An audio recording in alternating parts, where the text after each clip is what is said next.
എന്നിട്ട് ആ മയ്യത്തിനെ മറമാടിയിട്ട് എല്ലാരും അവരവരെ വീടുകളിലേക്ക് അങ്ങ് മടങ്ങിപ്പോകുമ്പോ ഞാനും മടങ്ങിപ്പോകും. പക്ഷെ പാതിരാ സമയത്ത് നട്ടപ്പാതിരമാകുമ്പോഴേക്ക് എല്ലാരും ഗാഠനിദ്രയിലായിരിക്കുന്ന സമയത്ത് ഞാനങ്ങ് മെല്ലയങ്ങ് ഉണരും. പരിസരങ്ങൾ നോക്കും, വെളിച്ചം എവിടെയും ഇല്ല എന്ന് ഉറപ്പ് വരുത്തിയതിനു ശേഷം ഞാൻ നേരെ കബറടക്കിയ കബറിന്റെ അടുത്തേക്ക് പോകും. എന്നിട്ട് മേൽഭാഗത്തുള്ള മണ്ണ് വാരിയെടുക്കും, ഉൾഭാഗത്തുള്ള മൂടുകല്ലെടുക്കും. എന്നിട്ട് ആ കബറാളിയെ പൊതിഞ്ഞിരിക്കുന്ന കഫന്തുണിയുണ്ടല്ലോ, ആ കഫന്തുണിയെ മെല്ലയങ്ങ് ഊറിയെടുക്കും. എന്നിട്ട് ഞാൻ എന്റെ വീട്ടിൽ വരും. പിറ്റേന്ന് കടയിൽ പോയി ഞാനത് കച്ചവടം ചെയ്യും. അതുകൊണ്ട് കിട്ടുന്ന കാശ് എന്ന കാശാണ് എന്റെ മഈസത്തിന്റെ വഴിയാധാരം. സുബ്ഹാനല്ലാഹ്. പക്ഷെ ഇപ്പോൾ ഞാൻ തൗബ ചെയ്യുന്നത് ഇതിനു വേണ്ടിയല്ല. ഇതിന്റെ ഇടയ്ക്ക് ഞാനൊരു തെറ്റ് ചെയ്തു പോയി നബിയേ. ഇത് തന്നെ വല്ലാത്തൊരു തെറ്റാണ്. അതിന്റെ കൂടെ ഞാനൊരു ഗുരുതരമായ തെറ്റ് ചെയ്തു പോയി. അതെന്താണ്? പതിവ് പോലെ ഞാൻ ഖബറാളിന്റെ അടുത്ത് പോയി. ഒരു ദിവസം അതാ എന്റെ നാട്ടിൽ ഒരാൾ മരിച്ചു. അയാളെ ഖബറങ്ങ് ഞാൻ മറമാടി. ഞങ്ങളൊക്കെ മറമാടിയിട്ട് എല്ലാരും മടങ്ങിപ്പോയി. ഞാൻ നട്ടപ്പാതിരക്ക് പതിവ് പോലെ പോയി. മേൽഭാഗത്തുള്ള മണ്ണ് വാരിയെടുത്തു, ഉൾഭാഗത്തുള്ള മൂടുകല്ലെടുത്തു. എന്നിട്ട് ഞാൻ ആ ഖബറാളിയെ ഒന്ന് മേലോട്ടങ്ങെടുത്ത് ഖബറിന്റെ പുറം ഭാഗത്തങ്ങ് വെച്ചു. കഫന്തുണിയങ്ങ് ഊരിയെടുത്തു നോക്കുമ്പോ നല്ല കാണാൻ അഴകുള്ള നല്ല സുന്ദരിയായ പെണ്ണാണ് നബിയേ. അത്രയും ഭംഗിയുള്ളൊരു പെണ്ണിനെ ഞാൻ എന്റെ കണ്ണുകൊണ്ട് കണ്ടിട്ടില്ല. അങ്ങനെ ഒരു ഭംഗിയുള്ള പെണ്ണിനെ കണ്ടപ്പോ ഇബ്ലീസ് എന്റെ മനസ്സിലങ്ങൊന്ന് തോന്നിപ്പിച്ചു, നിനക്ക് ഈ പെണ്ണിനെ ഒന്ന് വ്യഭിചരിച്ചുകൂടെടാ. കാരണം നിന്നെ ഇങ്ങോട്ട് മുടക്കാനൊന്നുമില്ലല്ലോ, മരിച്ചു കിടക്കുകയല്ലേ, മയ്യിത്തല്ലേ, ജനാസയല്ലേ, നിനക്കൊന്ന് വ്യഭിചരിച്ചുകൂടെ.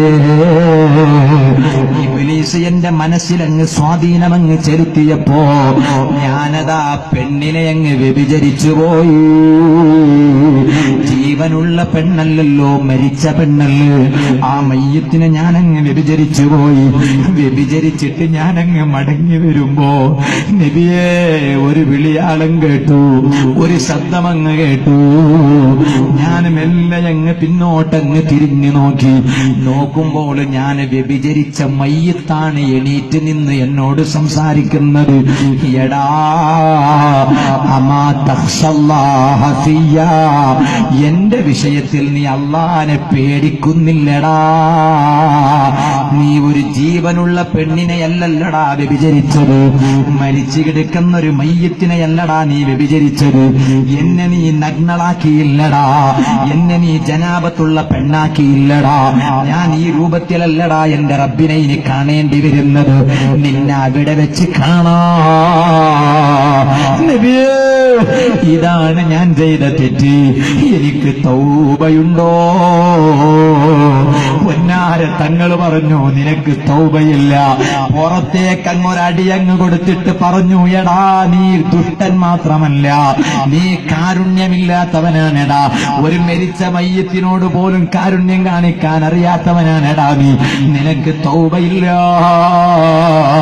ഓ മുഅ്മിനേ,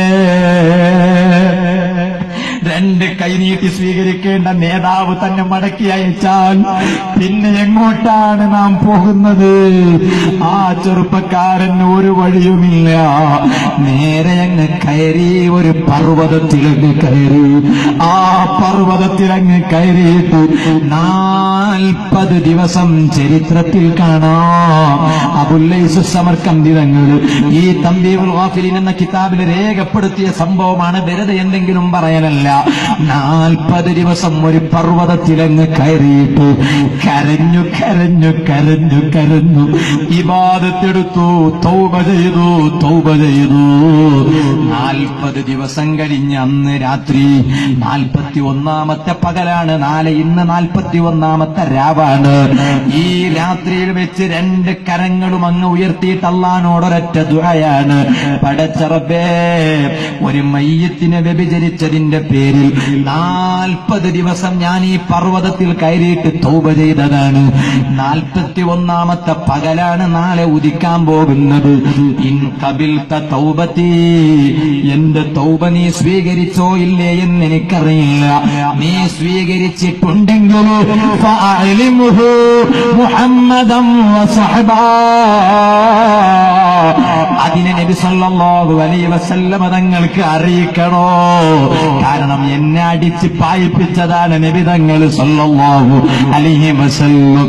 41ാമത്തെ സൂര്യനങ്ങ് ഉദിക്കുന്ന സമയത്ത് മുഅ്മിനീങ്ങളെ, സ്വഹാബത്ത് ഈ ചെറുപ്പക്കാരനെ വിളിക്കുകയാണ്.